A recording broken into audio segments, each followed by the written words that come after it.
The human body is a miracle. The human body is a curse. The words miracle and curse are the focus here.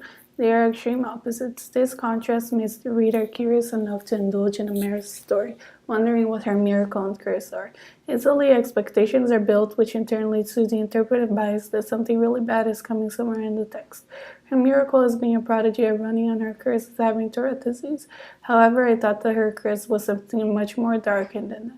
I went as far as thinking about severe depression or even amputated legs.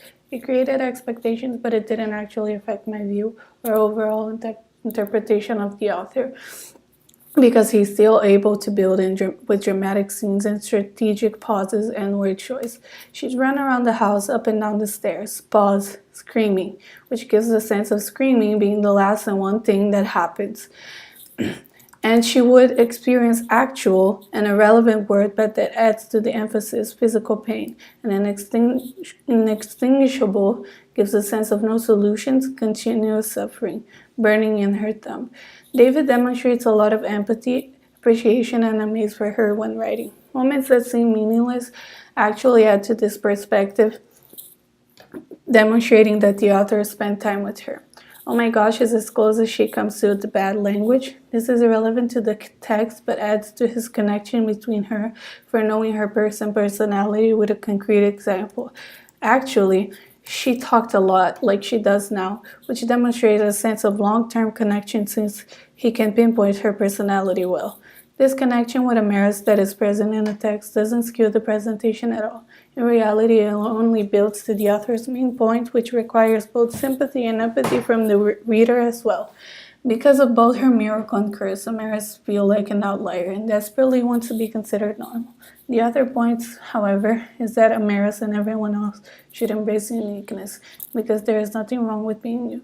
This conclusion can be made by the subtle words and moments added to the text. Examples such as, but she is different, being very obvious in his belief that she's not like anyone else, and more than anything else, she fears being thought of as weird or different, showing her lack of acceptance by using words connecting the words weird and different to the very strong word fear.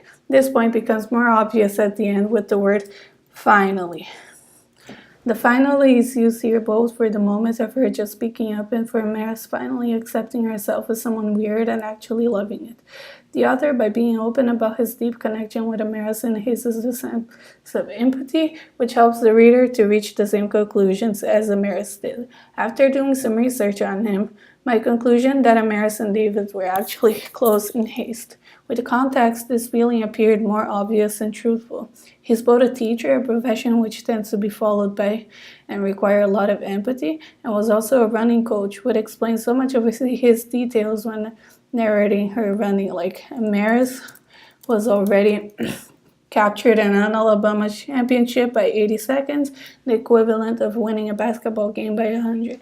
Also, sharing this common interest might have helped connect their relationship even further. Thank you.